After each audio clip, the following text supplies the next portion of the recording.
Na década de 50, um cientista chamado John Calhoun deu início a um dos experimentos mais medonhos já criado pelo homem, um paraíso, não para o homem, mas sim para simples roedores, 4 machos e 4 fêmeas. Eles tinham tudo, comida e água ilimitada, sem doenças, sem predadores e espaço para reproduzir, e 5 anos depois estavam todos mortos. E esse foi chamado de Universo 25. O experimento mais perturbador já realizado em uma sociedade.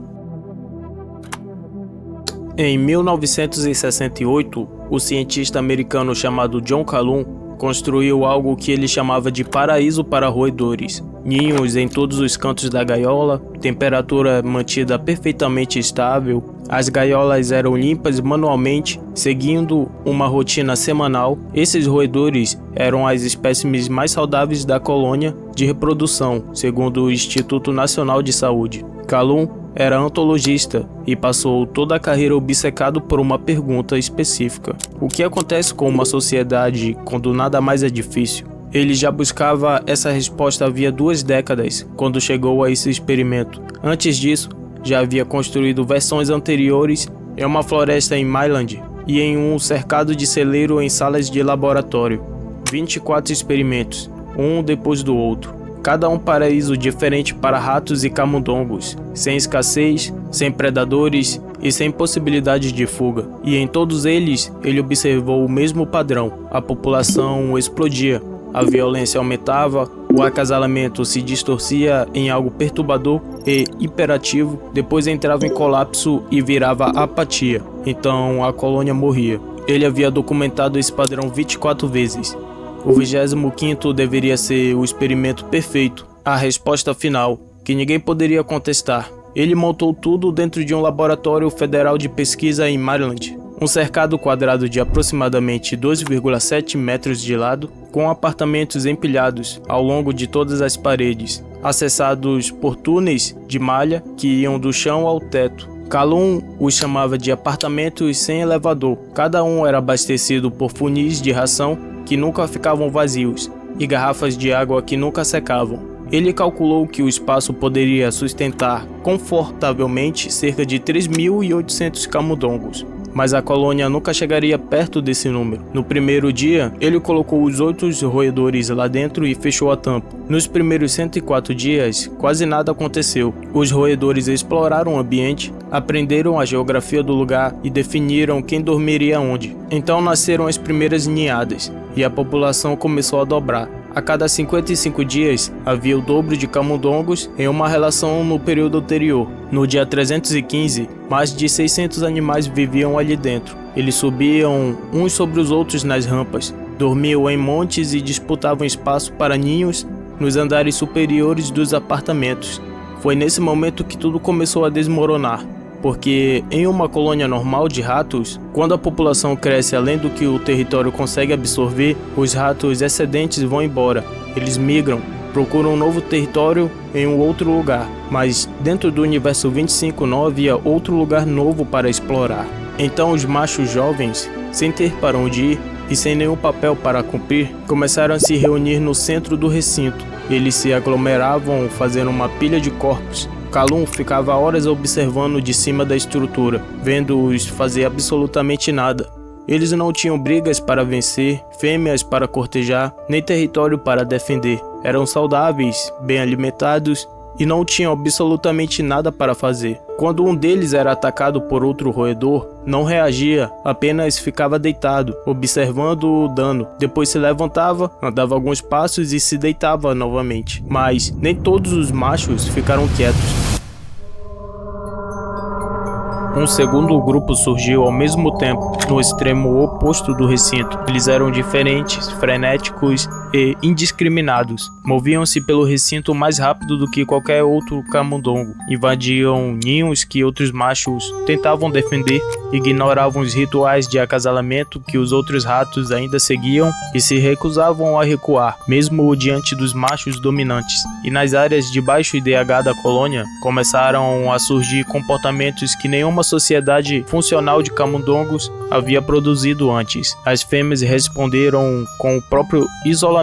Aquelas que não conseguiam encontrar um lugar na ordem social subiam para os apartamentos mais altos e viviam sozinhas. Elas pararam de interagir com os machos, pararam de se reproduzir. Calum também percebeu algo que chamou de sumidouro comportamental. Mesmo com a comida disponível igualmente em todos os lugares, os camundongos começaram a se aglomerar compulsivamente em torno de alguns poucos comedouros específicos. Eles não comiam sozinhos. A presença de outros camundongos havia se tornado tão ligada ao instinto de alimentação que o comedouro vazio era inútil para eles. A aglomeração ficava cada vez pior em torno de poucas estações de alimentação, enquanto o restante do cercado permanecia quase intocado. Então, as mães que ainda tentavam criar seus filhotes começaram a falhar de uma forma muito mais sombria. Defender o ninho naquele ambiente exigia esforço constante. Os machos que originalmente haviam conquistado o território ficaram exaustos de patrulhar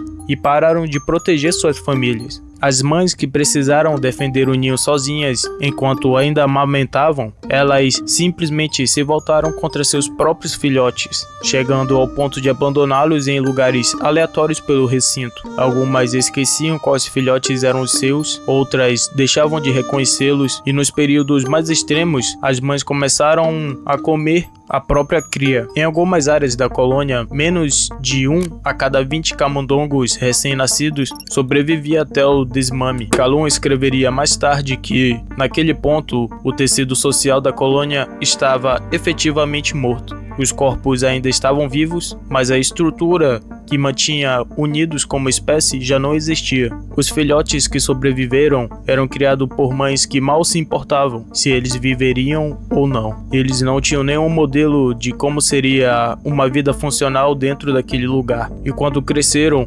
passaram a se comportar de forma que Calum nunca havia visto. Os machos dessa geração nunca brigavam, nunca tentavam acasalar, nunca participavam de nenhuma atividade social. Eles comiam, dormiam e se limpavam obsessivamente. Seus pelos permaneciam perfeitos porque eles nunca estavam em uma única briga. Moviam-se pela colônia como se nenhum outro camundongo existisse ali. Calum os chamava de os belos. Externamente, pareciam os camundongos mais saudáveis de toda a colônia, mas funcionalmente estavam mortos. Nunca tentaram se reproduzir, não conseguiam socializar. Seu sistema nervoso havia se desenvolvido dentro de um mundo onde todos os papéis sociais já estavam ocupados por alguém, e eles simplesmente desistiram de participar da própria espécie. No dia 560, a população atingiu o pico de 2.200 camundongos. Nunca poderia passar disso. A última concepção bem-sucedida dentro do universo 25 aconteceu no dia 920. Depois disso, nenhum novo camundongo nasceu. A colônia continuou envelhecendo. Os belos continuaram se limpando. As fêmeas isoladas permaneceram nos apartamentos mais altos. A violência continuou surgindo em grande escala, sem qualquer propósito restante. E, um a um, os camundongos morreram de velhice, sem substitutos surgindo atrás deles. Em 23 de maio de 1973, o último rato do universo 25 morreu, 4 anos e 10 meses depois de Calum ter fechado a tampa. Ele escreveu que os camundongos haviam morrido 2 mortes. A primeira foi a morte do espírito, a segunda foi a morte do corpo. A primeira aconteceu anos antes da segunda. Quando seu artigo foi publicado, o mundo abraçou a interpretação mais óbvia. O conforto mata, a abundância mata. Uma vida sem luta é uma vida que destrói a si mesmo. A imagem dos belos, aparentemente perfeitos e silenciosamente extintos, tornou-se uma das metáforas mais citadas no final do século XX. Urbanistas apontaram para ela, líderes religiosos também, políticos de todos os lados, de todos os debates. Qualquer pessoa que quisesse alertar sobre a decadência da vida moderna encontrou algo naqueles camundongos que pudesse usar. Mas essa interpretação não era exatamente o que Calum havia dito.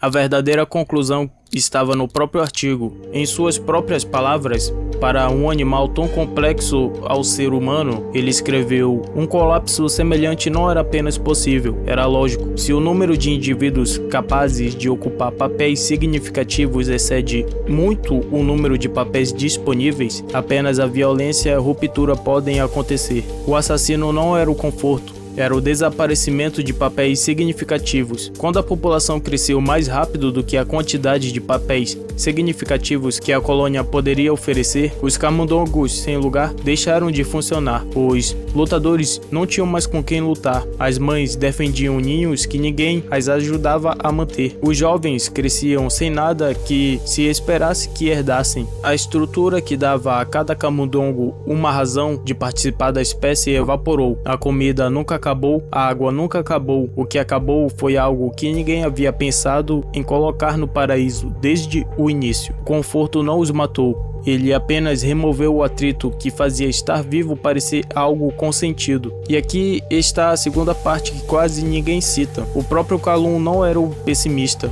Ele passou o resto da carreira não prevendo o colapso, mas tentando evitá-lo. Continuou construindo novos universos, continuou mudando as variáveis. Ele procurava a única coisa que poderia recolocar em um paraíso para que eles continuassem funcionando. Ele acreditava que isso poderia ser feito. Ele acreditava que os humanos poderiam escolher de formas diferentes dos camundongos. Ele escreveu que, à medida que o espaço físico se contrai, o único caminho adiante é nos expandirmos para o espaço conceitual, para as ideias, para as redes, para os trabalhos de construir papéis que não existiam antes. Ele chamou isso de generatividade ideacional. É expressão longa para uma ideia simples. A saída é continuar criando novos motivos para estar aqui, mas o experimento ainda está ali, nos dados. Um paraíso perfeitamente projetado, 8 camundongos, 5 anos e uma extinção completa. Uma causa de morte que nenhum laudo toxicológico jamais seria capaz de nomear. Os camundongos não tinham escolha. Nós ainda temos. O que acontece a seguir depende de nós.